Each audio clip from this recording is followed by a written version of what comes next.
bon, je vais pas dire bon parce que ce n'est pas une situation assez agréable pour tout le monde. Donc heureusement que j'en sors avec des blessures mineures, mais bon, c'est jamais chouette d'avoir une situation comme celle-ci. Donc ouais, on verra ce que ça va donner les prochains jours parce que j'ai quand même eu un coup sur la hanche, le genou, l'épaule encore. Donc ouais, c'était pas trop chouette, non. Qu'est-ce qui s'est passé?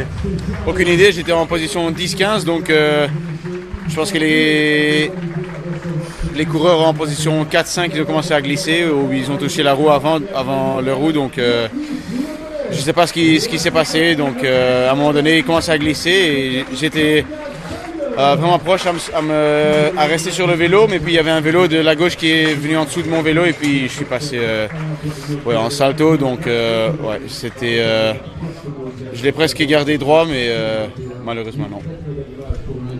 On sait tout ce que vous avez vécu, Remco, quand on vit ça une nouvelle fois, une nouvelle chute comme ça, comment on se sent là, quelques minutes, quelques heures après la chute? Assez calme, je pense que j'en ai vu des autres aujourd'hui qui étaient plus blessés, donc ouais, mes pensées vont vers ces gars-là, donc j'espère qu'ils vont bien, qu'ils n'ont pas des blessures assez graves.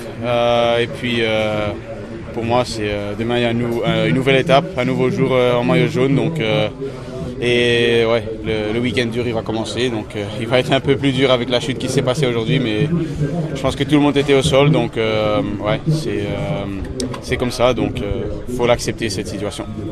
Les routes apparemment étaient glissantes depuis le début de l'étape, plusieurs coureurs en ont témoigné, vous confirmez? Ouais, absolument, on a glissé souvent avec les roues arrière surtout, donc déjà je pense qu'il y avait une descente que Nicolas Prudhomme il prenait hyper vite et on l'a laissé partir parce que ouais, tout le monde glissait et on ne voulait pas prendre des risques pour rien au milieu d'une étape assez calme. Et puis après il y avait la bagarre avec l'équipe du UAE Visma et tout le monde qui voulait être devant dans la dernière descente. En fait le dernier point assez dangereux dans le parcours, et puis c'était même pas dangereux parce que c'était pas des vrais virages, mais bon, c'était juste un peu les batailles entre nous pour avoir la position, et puis ouais, c'était glissant, mais c'est pour tout le monde et c'est normal quand il pleut.